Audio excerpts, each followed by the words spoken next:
Most people leave Google Maps on their phone.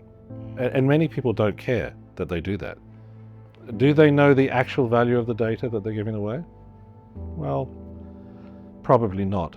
Now we know very well that with AI being able to fabricate anything, the concept of evidence itself, is highly contested. While we may be talking about long-term trends and the long-term good of humanity, not everybody thinks that way. And a cynical approach is, this will get me, 4 or 5 years or a couple of sales cycles of something useful, and that's good enough, and we'll worry about the next problem later. Critical thinking is in decline, obviously, and it's being replaced by conflationary thinking.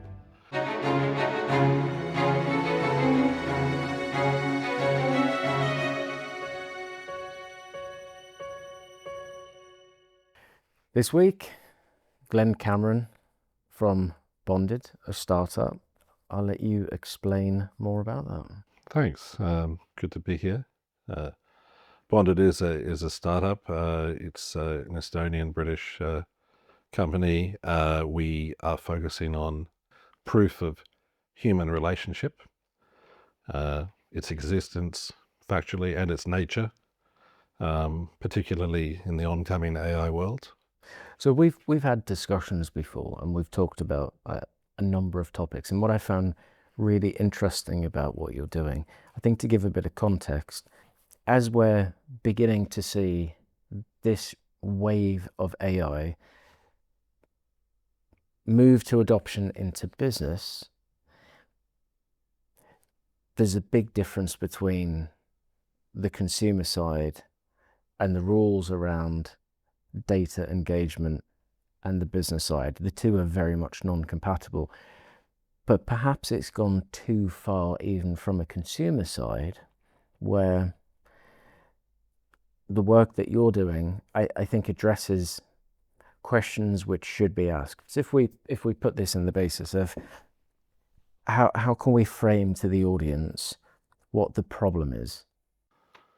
Well, the typical everyday sense, it's most people leave Google Maps on their phone. Now, you might consider that, and many people don't care that they do that. If they know, and even if they do know, they don't necessarily care. Do they know the actual value of the data that they're giving away? Well, probably not. But more's the point, do they know the amount and its ultimate destinations? And it's not to be some sort of reactionary sort of take to just wonder, if I am the product, you know what it's like if you can't tell who's the product, then you're the product, And if I am I seeing value for being so?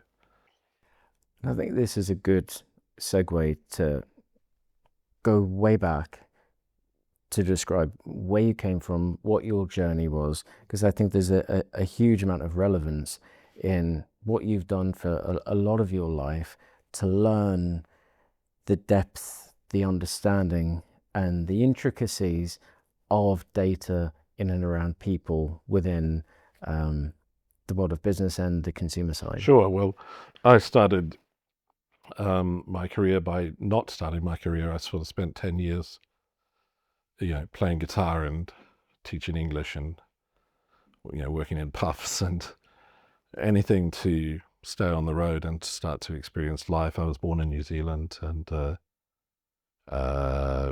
was a sense of isolation and distance and great interest and a sort of desire to go out and find what's really out there. What happened rather was that I started to understand that at that time things were completely discoverable, that there was nothing that was discovered, but everything was new and you could have fresh eyes on things. I ended up, it's a segue, but I ended up working in PR and communications, and started to work all around the world for big agencies, and started to have a kind of top-down understanding of mass psychology and of mass motivation and mass communication, but also a bottom-up sort of tribalism where I sort of felt that there was I still had something in common with those that were not in my so-called, advanced position. I say so-called because I think they're all equal actually. And so what I started to understand was that there was not really a lot of interest to me in applying mass principles to solution. So, there would be some issue for a client who had a PR problem, for example, and you could definitely manage the problem top down, but bottom up, the problem was a problem for individual people. And over time, I had a really great career. I learned a lot. I did a lot. I went a lot of places. I traveled 150 days a year for 10 years and all over the world. And I've lived in 15 countries, and I've worked in 60 or 70, traveled to more. So, but about 10 years ago, I started to understand the principles of blockchain. And at first, like everybody, I was sort of enraptured by the crypto promise, which was something that it seemed to be very empowering. I don't have that opinion right now, but it was very interesting. There was certainly a redistribution of some wealth. That was quite interesting, that how that was got at. But what I started to understand was that those systemic ideas that I had at the sort of global level, top down, were actually therefore now possible bottom up through Web3 principles, through blockchain. So I started to build a solution in the marketing industry for that, and have continued on to find ways to bring the power and the perception of global movements and global trends, but to empower people bottom up, and to offer people opportunities they may not think they have. Could you give some real world examples of where things go wrong and where things go right? Well, at Bonded, which is the startup we have, we started with immigration. Immigration is something I know plenty about because I've lived in all these places and have a lot of friends and what have you. Here's the thing. You must provide evidence to prove yourself. Identity is, critical in evaluation of people these days. Okay, you can find it. First of all, you're compelled to find it. Otherwise, the doors don't open for you. If you take immigration and specifically our app, the first usage of it, I mean, there's a lot of usages, but the first usage is to reunite families.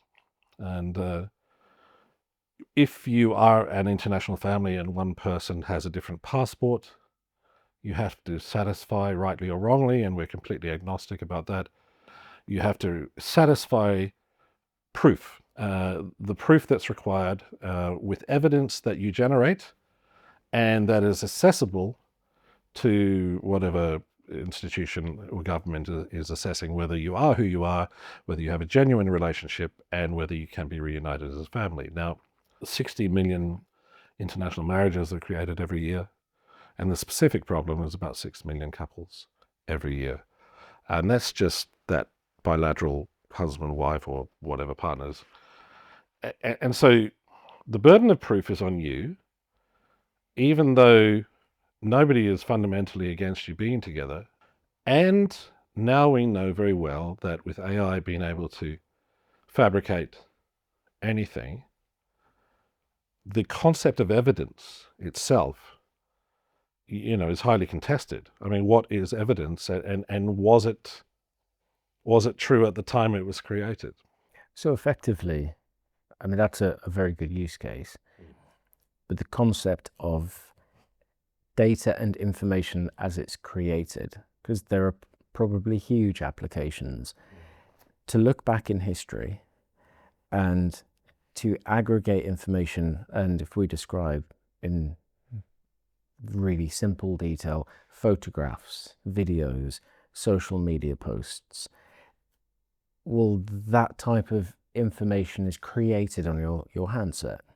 So your phone is the thing that you have with you nearly all the time.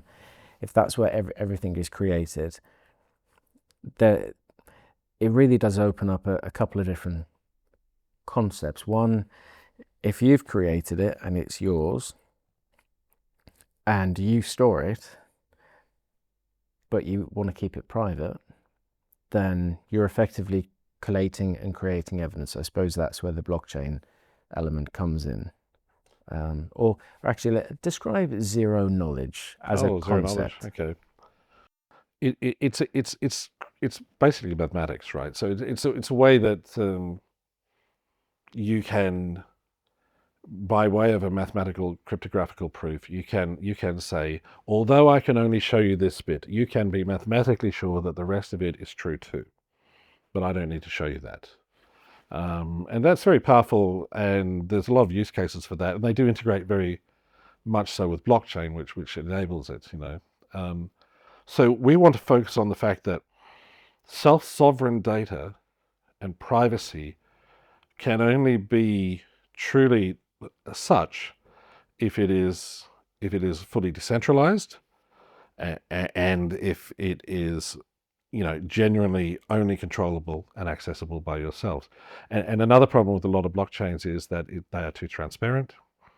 So it's not that private, and also there's just the difficulty and the learning curve for people that are not involved in blockchain. So there are solutions out there that mitigate all of that, and we focus on those.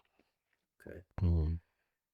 Because I can see in the world of business, and with what is happening with AI, the flow of data, and if we look at how LLMs work, let's say a open cloud-based LLM where multiple staff members of multiple companies are all prompting, getting data which they can't really validate or verify. They're creating data within the company, but probably leaking it from semi-hallucinated, non-trusted sources. There's a commingling of lots of different types of data which are then bundled up, exposed from a security perspective. But it's something that a number of guests have talked about recently, where people are going into work. The policy of the organization is no using ChatGPT, for example. But they say, well, that's what I'll use my own phone. So they're using their own computer or phone in their own accounts. They're taking company documents, scanning them in, or uploading them. So can you just write this report for me or do that? So it's very difficult. First off, there's the problem of have your staff been outside of the walls of secure operations? Can you trust where that data's come from? Is it made up? Is it true? Can it be trusted? In the same way that filleted accounts at Companies House, which are audited accounts, you're saying, well, okay, can we trust the auditor? Yes. And we can trust the bottom line P&L. We don't need to see all of the work behind it in order to trust it. So it's, in simple business terms, is there the trusted approach, and is there a historical track record of that work having been undertaken? But equally, from a purely personal perspective, you're creating data, but that data is then getting leaked out and effectively sold for marketing purposes. And I think this is where your marketing and the PR background comes in. Maybe describe how your data is being, your personal data as a simple human being is actually commercialized. Well, I'd start by saying it's not your personal data or your professional data, it's data. So this is a mush, right? And I think that the ideas that companies try to impose any sort of rules on this is sort of deck chairs on the Titanic. I just find it absurd, given the speed of innovation and the human adaptation to it. So all data is the same. It all has a use.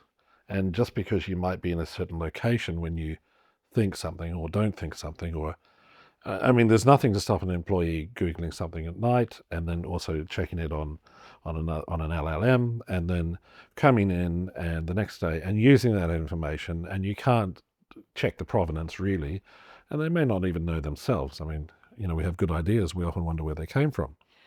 Well, there's probably some kernel of truth in the beginning where you had a revelation, but you might not remember it. It could have been a dream. So the whole,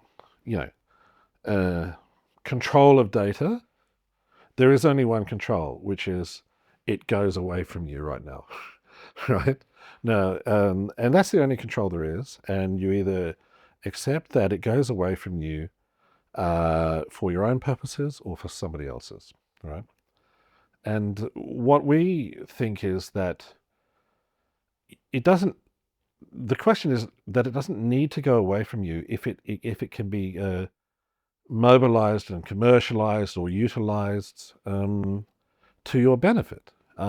It's the whole concept of P2P in the end. Is why do I need to trust any third party if I can make these things myself? So we are in the many to many world, but we haven't really adapted to it. It's still, we still tend to use these big services because they're easy to use. But I actually am very optimistic because I think that localized, small language models for very particular topics and requirements are things that can be run on small networks,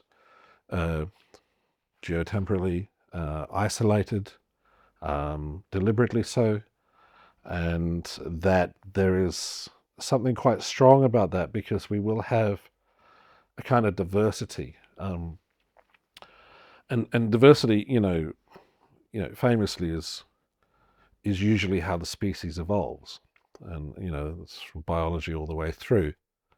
I mean, Snowden said once that everywhere you look, there's a compression of the plural, and I think that's true, but I don't think it's permanent. It's really just about the tool. Where we used to, need somebody to help us to do something, around the house, or we might have needed somebody to clean the house, but now we can just run the little robot around with the cat on top. I mean, that's fine. You can do that now. So technology can evolve to be local, and small language models and spatial technologies can be supported by subnets of blockchains, and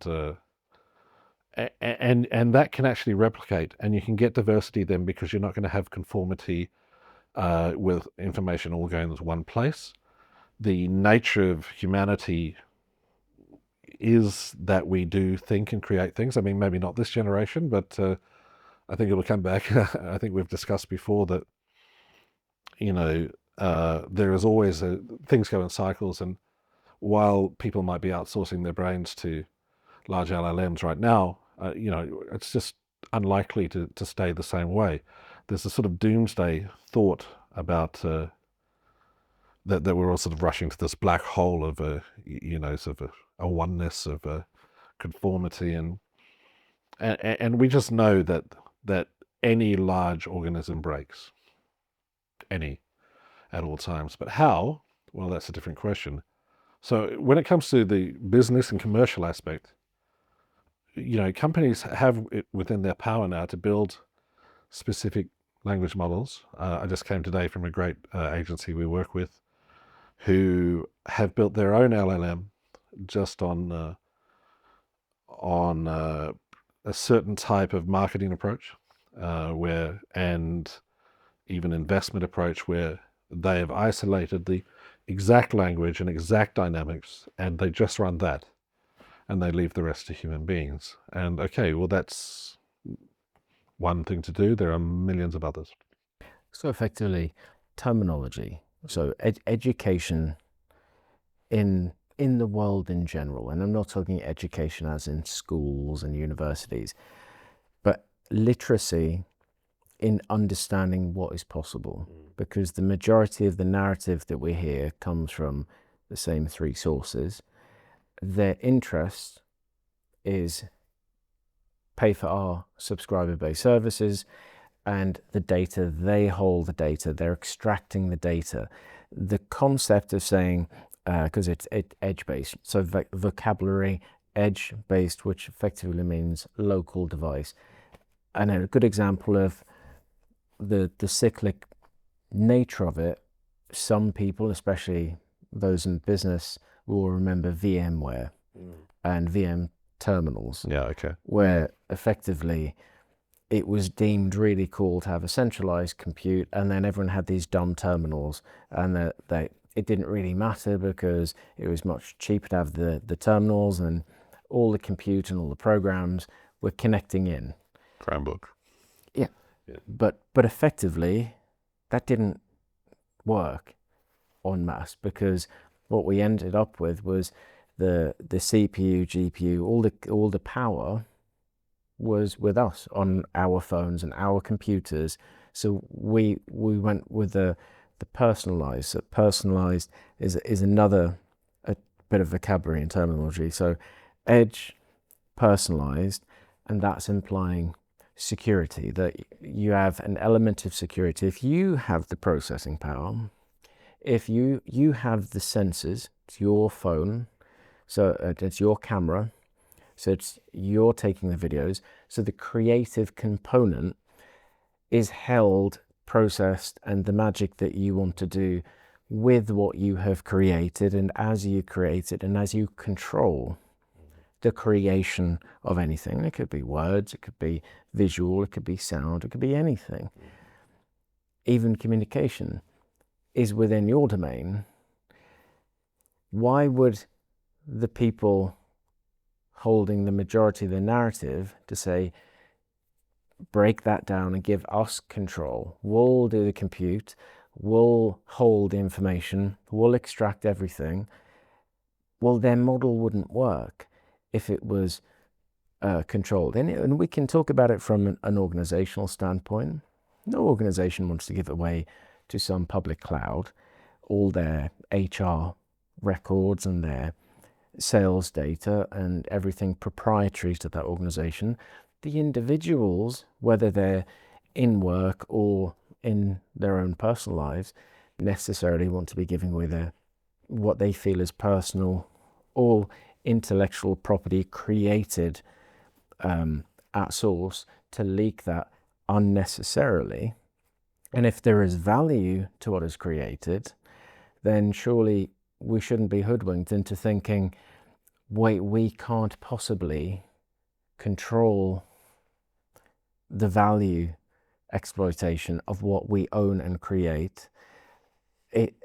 So to be empowered with those capabilities, which it will happen more and more. And I think half the reason is, you speak to the majority of people, they have no idea what the majority of this means, because all they hear is a singular narrative.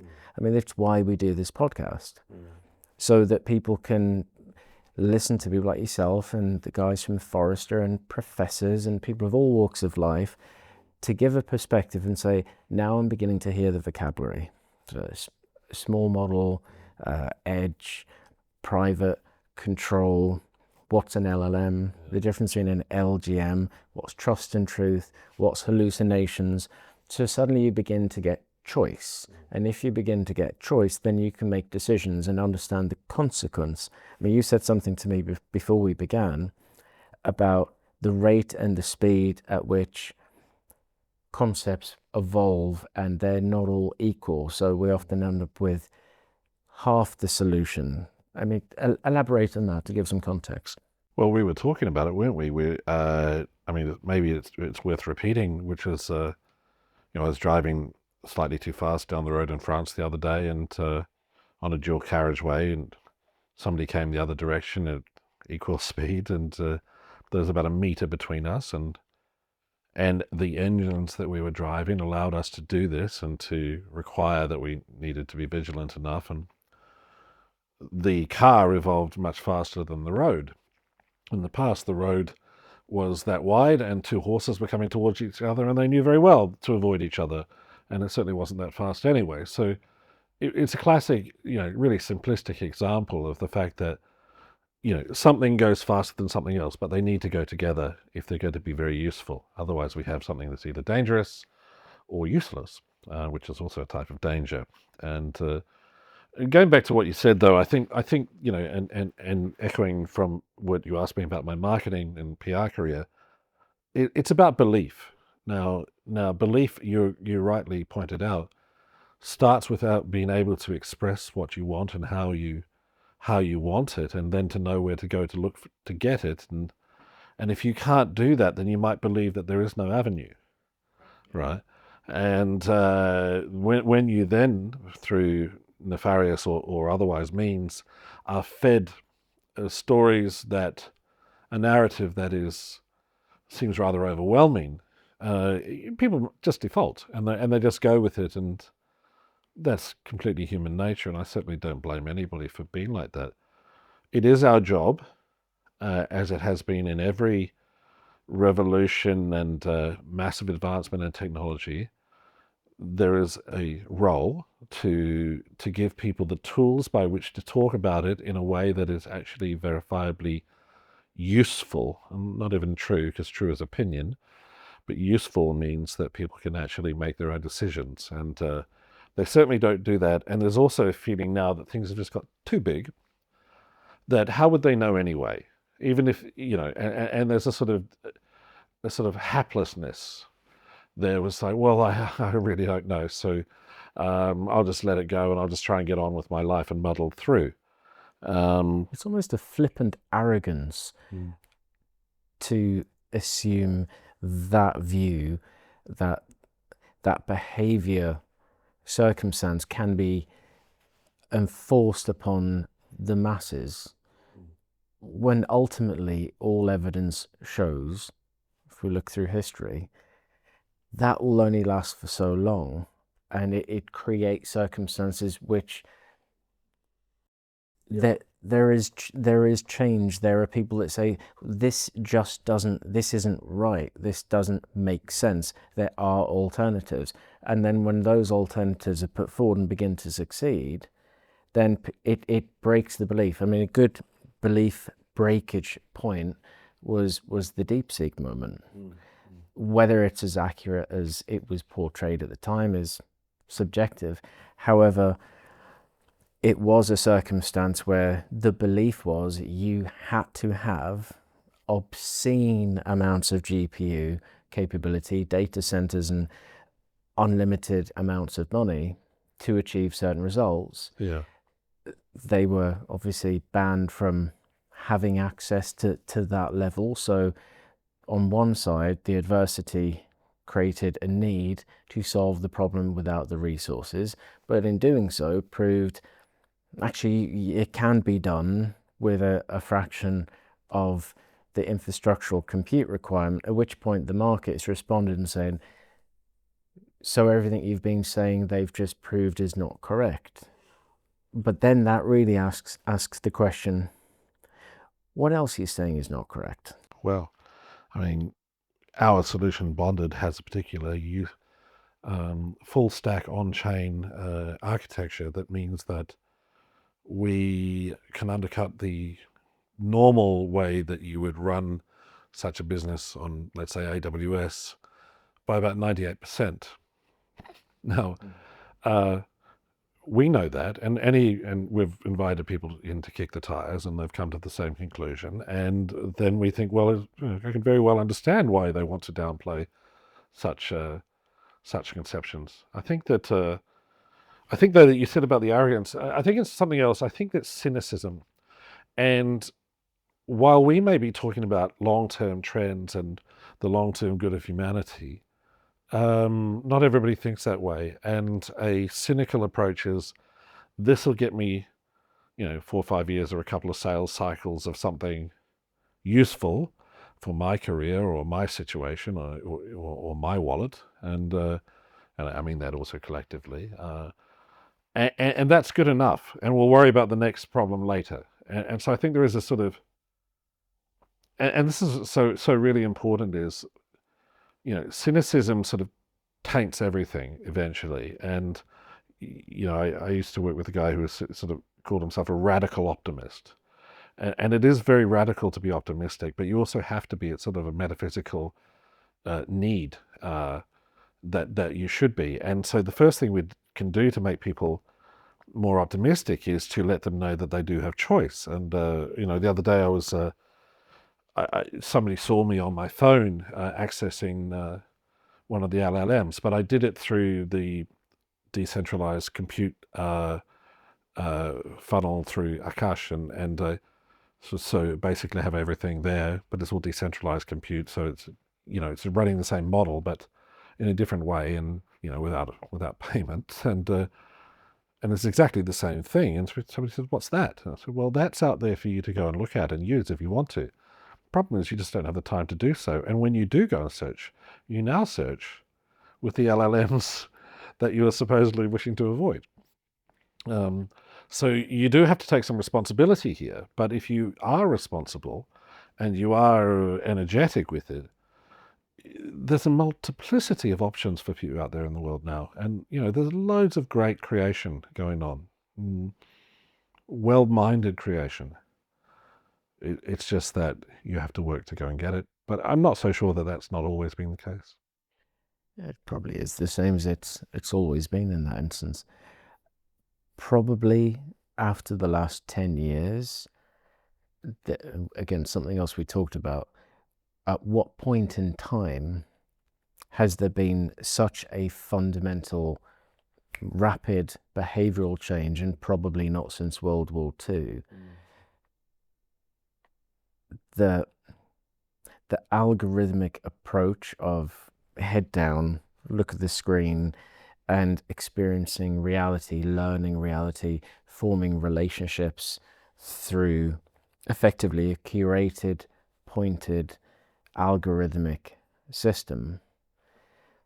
It's a remarkable form of persuasion, which is, I think, established that appetite for the large language model driven consumer products.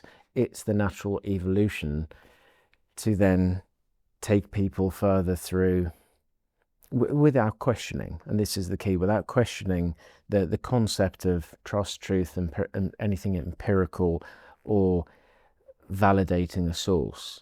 So almost taking it for granted, and really the reduction of critical thinking, something discussed a lot. Even Professor Jim Collins has described, he's been looking at this and has seen a huge difference, and that's at MIT and at Harvard, the change in how it's affected people's ability to critically think and probably then explore. It's almost like the bowling alley with the things that come up at the side, but they're not aware the guide rails are up. How do you break out of that? I mean, again, these conversations, this podcast is here to give people at least a little insight to think, oh, maybe I'll think a little differently about this. There's so many options, isn't there? But you do need to work hard. So first of all, critical thinking is in decline, obviously, and it's being replaced by conflationary thinking. Okay. Elaborate. And which is basically, I have enough data sources now to combine and to create an opinion that is clearly supported by those data sources and thus is valid. It is not drilling down, it is packing in, right? And it's not validating, is it? No, not valid. It doesn't need to be, because it's safety in numbers, right?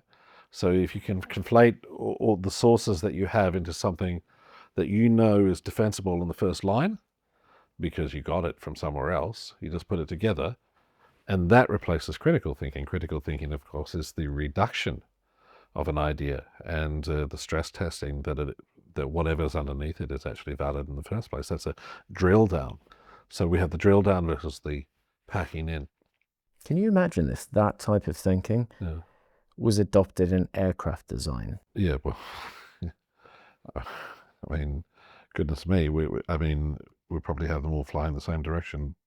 It would be catastrophic consequences at some point. Absolutely. I think the key is that type of thinking, in many ways, the misappropriation and lack of understanding about what AI in its various forms could do, or the understanding could in equal but opposing manners create much better outcomes. I mean, this is why the large geotemporal model is specifically orientated around addressing trusted sources, in the sense that it's as trusted as it could be. So you know where the data comes from, and that is validated in the sense that you have evidence of its origins, and you have agreed as an organization that that is the most trusted and verifiable source to various different levels of degrees, but also to understand that you may be dealing with subjective data, but it's subjective from qualified, experienced, critical thinking subject matter experts, as opposed to people that don't know what they're talking about at all. Which is how you would have gone and validated something anyway in the past, right? Precisely. Or the other way, it's almost seeding decisions and impacts which will take a little bit of time, but will I wouldn't say perpetually irreversible, but it will become more and more apparent. And if you think the concept of leaded petrol or asbestos, you know, I've had family members who died of asbestosis, post World War II, plumbers and tradesmen up in Newcastle, and asbestos didn't just appear to be a problem. It was put as insulation in buildings for many years. At what point did people realize a lot of people are dying here? What have we done? Mm-hmm.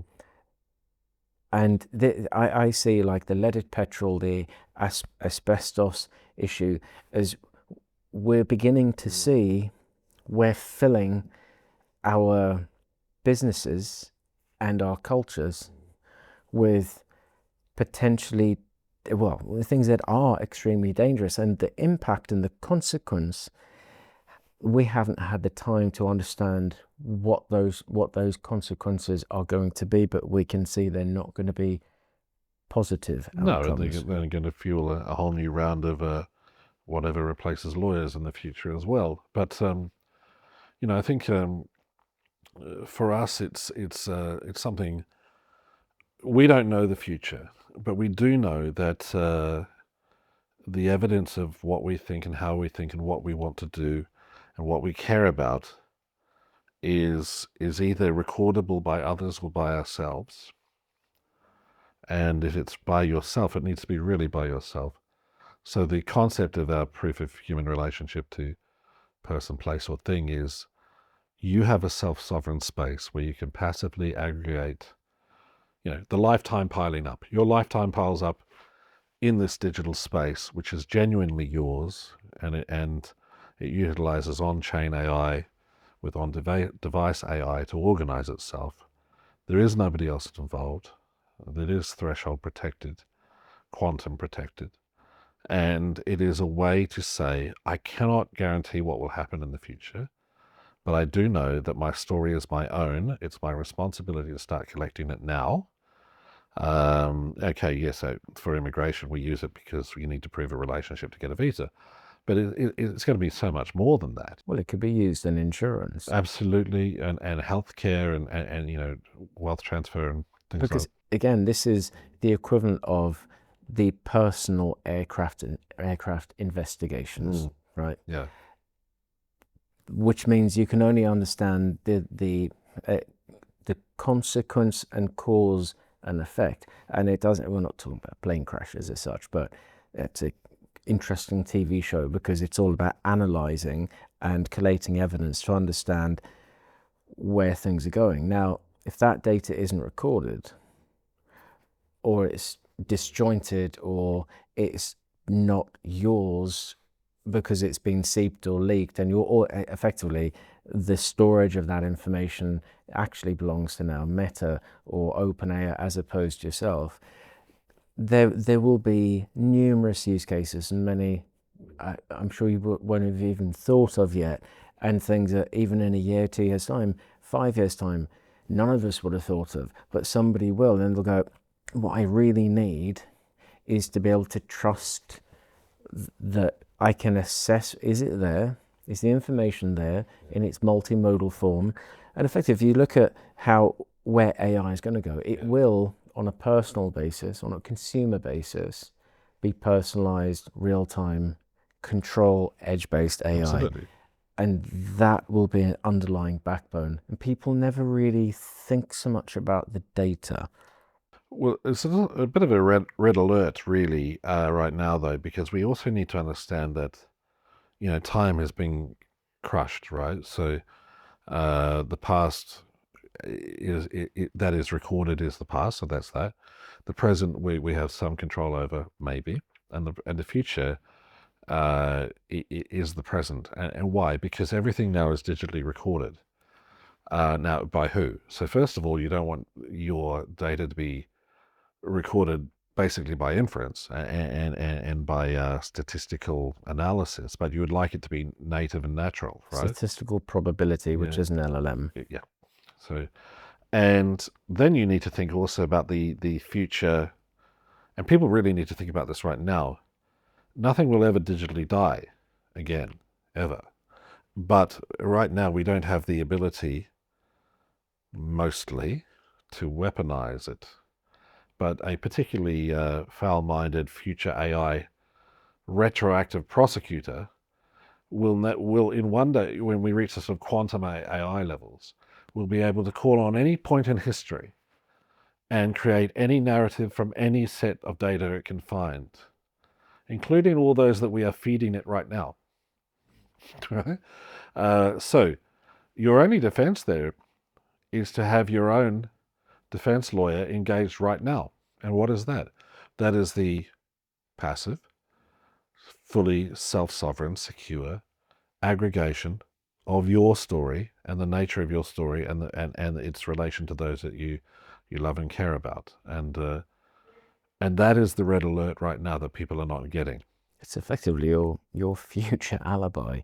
Absolutely. Yeah, exactly. Because you do not know, but you can guess. I mean, what stops us going back and writing, history is obviously written by the victor, but in general, we look back at things now, and most of it's lost in the mists of time, and we might maybe have a DNA breakthrough on an old murder case or something like that, and some justice may be served, but that's all fairly minor because there was nothing digital to be recorded. If everything is recorded digitally, then it's literally not fact anymore that will be investigated, but opinion, and the opinion of the day that it's been investigated on. Also because contextually, good and bad are subjective based upon the person asking the question. Absolutely, yeah, and it swings and roundabouts, and over time, tastes and beliefs and laws and cultural mores change. So you already see now that the habits of 20 or 30 years ago are judged extremely negatively by today's generation because the cultural sensitivities have changed. Okay, fine. What happens if that becomes not just critical but weaponized, right? And why wouldn't it be? Every time, we know that there are cynical forces in the world, and we know that if they believe that there would be some value to doing that, morality and such ethical things are not really going to stop them. So, It becomes the minority report, in effect. well, yeah. So, science fiction is only fiction until the science catches up, right? So, On a positive note, though, because I think there's a huge amount of positivity, I think for people, and I want to keep this in the context of AI, because that's going to be the narrative and the thing that the majority of people see. And I think it's important for people to look at this or to be aware of the next step of AI, which is the engineering component. okay. And people are not really thinking about engineering, technology engineering, which is the technology that supports the thing that people are assuming is clever. And if we look at that contextually, the average AI PhD will have no training in infrastructure, security, product development, all the ethical considerations, all the other aspects which, when you create a technology product and take it to market, whether it's consumer or for business, for enterprise, there's a lot of skill sets. So what we're getting is the raw element, which is the AI, and we're pulling the data in with the AI, but it's not productionized, it's not got all the considerations. So there's massive risks and dangers. Now, that's why business is not really enterprise and business.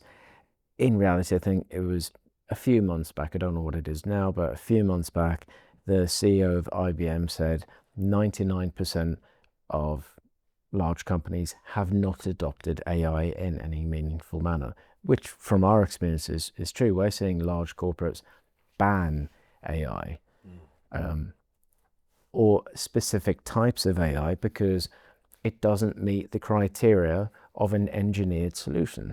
It doesn't have the considerations.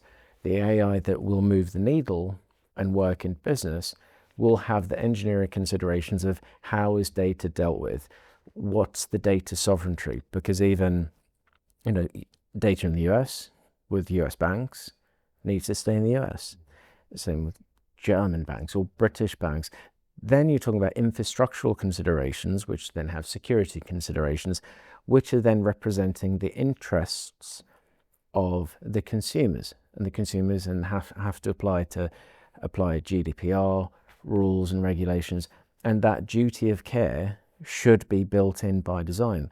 The current version of AI, as is from a populist approach, doesn't include any of that. So the next quantum shift, which will be forced, and I hope it will be forced, and I think business will be responsible for forcing it more so than consumers, is to ensure that thought and consideration is central, because that's how they avoid the damage, but that means they can then be good for the consumers, and then the consumers can begin to understand what that all means. And when they do get a view of what it means, then the value of an engineered solution, which takes the kind of the zero knowledge approach, that what you're doing with bonded and the security components, and the fact that actually they could be in control of their own destiny, all these potential future outcomes suddenly can be in their control, because it only takes one terrible thing to happen once for everyone to say, how did that happen? And then it's the blame game, and then... Yeah. Well, I agree with you completely, but my worry is that, it's kind of maybe indicative of this world now. People don't like to do the boring stuff, right? And that decisions are being taken, sort of on the fly a little bit, as people struggle to react to whatever they consider the next few weeks of their, dwindling career to be about. And, elegant, and I mean that in the sort of, its particular way, engineering sort of way, an elegant solution is by definition beautiful, right? And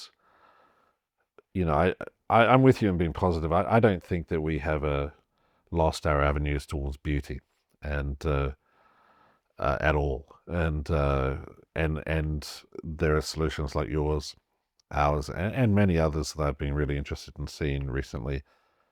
I mean, it's cause for absolute celebration, in fact, to see the explosion of imaginative solutions out there. Now, they're not always well engineered, but they could be by people who spend their time doing that. I think that what we really need to do is elevate and celebrate the people who are working on these types of things. And it's a kind of community thing. It's like boosting each other.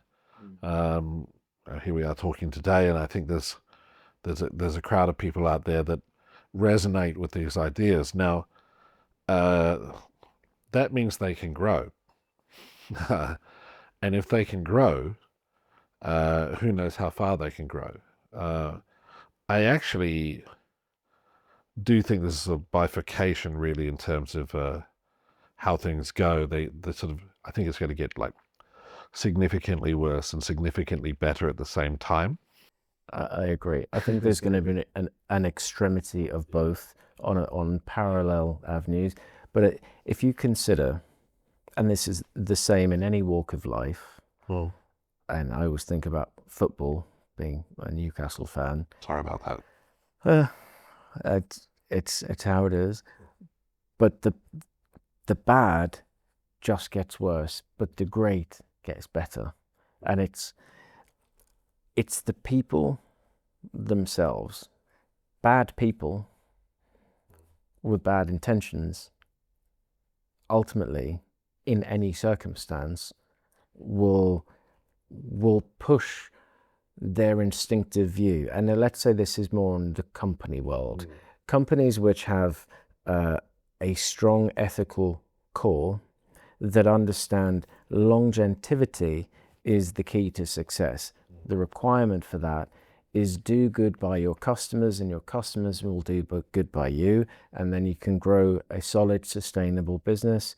And I mean, if you look at companies that really had attention to detail and put the customers first, Apple, in effect, creates a beautiful product with a beautiful experience and have a commitment.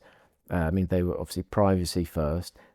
They could have taken many easy routes, but they had a commitment to doing things in a certain way, and they grew to a point. Whether that's maintained the case, I'm not entirely sure. Well, nothing lasts forever. No, but in comparison to other companies, which is just about opportunistic quick wins. And I think if you look at the circumstances surround what has happened in the world of AI in the last 18 months and that blast off point, then I think you could narrow down specific circumstances, which are by their extreme definition and dictionary definition, opportunistic moments exploited as such. I don't think that's representative of the majority of the world, but in the same way that with social media, was it 80-90% of people don't say anything? It's the minority that do. So effectively it looks like the world is a certain way, but it's just a small number of people being opportunistic, shouting very loud. If everyone else who does take things seriously, that does want great business outcomes, great lives, and to enjoy creativity and everything is good about being a human, if they have a platform, a voice, and those success stories begin to shine through, then people will say, well, no, I actually want the better product, the better experience, the better outcomes. And I think in that short window from opportunistic moment to now, there's not been the time, the space for the good side to kind of seep through. Yeah, I mean, I would largely agree with that. I think that, how do I measure whether something is sort of good, and that's completely subjective for me, right? So obviously, and to me, is it an elegant solution, and does it give space for people to be imaginative or creative? If we have space, we have time. And if we have time, we have space, right? And I mean, you know all this stuff very well. So, and I think that any time, and it's just like that in psychology and what have you, is, anytime somebody is, under stress or anxiety, their understanding of options and opportunities diminishes because they get tunnel vision and they start to try and focus on the thing they think they need, and you're not going to get much out of that. That's sort of a race to the bottom sort of thing. And while I do worry that this AI world is not only being corporatized but also politicized, I do also believe that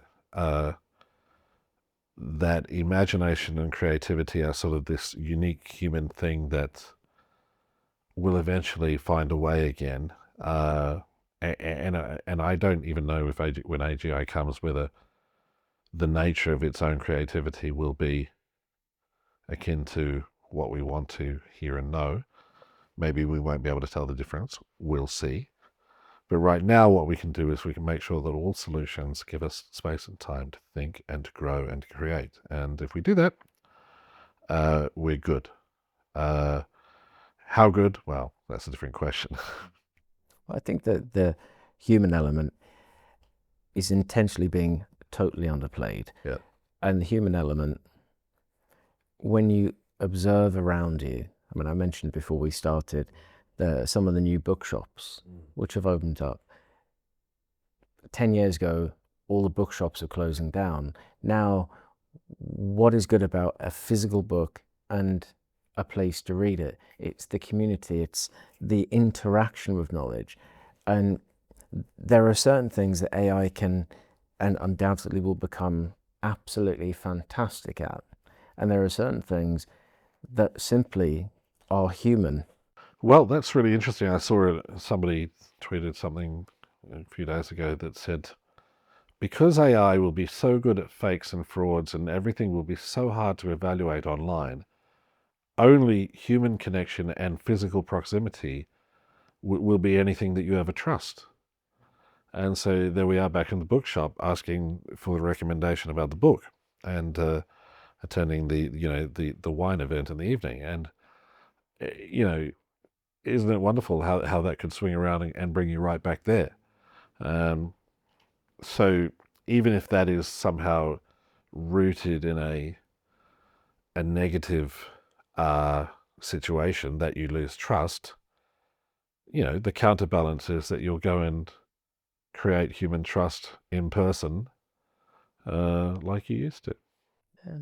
And to experience things in the real world, the sensation of hot and cold, of the colors in the sky, the people that you're around, laughing at things, different senses of humor, how facial expression is sometimes. Actually, the experience of life is far more complicated than any one particular corporate could convince us that is replaceable. And look, corporates are famously not very funny, right? And you just touched on the idea of humor. And humor is an absolute bellwether sort of measure of whether something feels human or not, right? And you can always tell when something's contrived, even a joke that a person says. If it doesn't land well in space and time and nature and inference, flavor and all the rest, then it just doesn't quite land. And corporates can't do that. So AIs can't do that right now. And I think that even if things can be done, we still have a choice about whether to actually use them or not. And it's quite interesting because I have a TV in my hotel room here, and I thought, when's the last time I ever turned on a TV in a hotel room? I can't remember, right? So yes, I do have options. It doesn't mean I will or want to or need to use them. And we will have choice. And we'll also have a lot more time to make that choice in the future because we'll be doing less work and we'll be doing things a different way. You just think to yourself, if the promise of AI is true that we really do less work and we have our robot friends and all the rest, and we have all this time on our hands, some of us are going to have even more time to be more creative, more imaginative, funnier, more helpful, more caring. I don't see a bad side in that. Of course, there are others that will, fall afoul of things, but that's life, The human conundrum. Effectively, I think AI will be great to help the humans in business do better business. And I think it will help humans in life live a better life as humans. And I think it's a complementary and potentially enhancing element, so that the humanity and the human experience can be more focused and more enriched from the human perspective, as opposed to simply making it humans' lives easier. Nothing really historically has ever happened of any value where things were easy. Mm. But do you think that we'll even have to do business? Yeah, I think, if we look at it on a global basis, the function of a company is the expression of an idea where there's a belief that in order to do something well, you can enhance the value of somebody's life, right? Through utility or entertainment. So the idea that business is this alien thing that AI is going to replace is madness, because that's not why business grew and existed throughout time. A business, and I've mentioned this a few times on the podcast, really the good Steve Jobs, his definition of a business was, it's a collective of individuals with a common goal. It's a human thing, given a legal personality. But it's, take the humans out, what is it?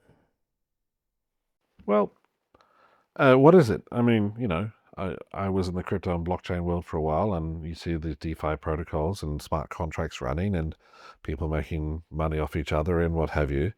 And, nothing really happens, And so for me, it's, the reason I do business, and the reason I assume you do business, is because you are genuinely interested in learning, growing, and making better your situation and those of others. Solving problems. Yeah. Being creative. So I think that points to something which is the time and ability to be altruistic. Many people don't have the ability to be altruistic, not by their natural makeup, but by the fact that they're in some sort of survival game, and they just can't. So I'm really interested to see what happens when people have time. Oh, in all the different sectors and businesses and walks of life I've been in, having too much time is a dangerous thing. Yeah. I think what it leads to is people finding a reason to do something with their life, which then takes up a lot of time. And yeah, I think the need to do something is an instinctive human need, and we look at it from a peculiar perspective. But think on a global basis. How many people are privileged enough where they don't need to work? And what tends to happen? Have you ever walked along the roads and the streets of the places where no one needs to work, and you see their behaviors? It leads to a world where within 3 generations, maybe 2 generations, whatever the descendants are, they need to work. Yeah, absolutely. There's an entire observation of the world which is at odds with the narrative.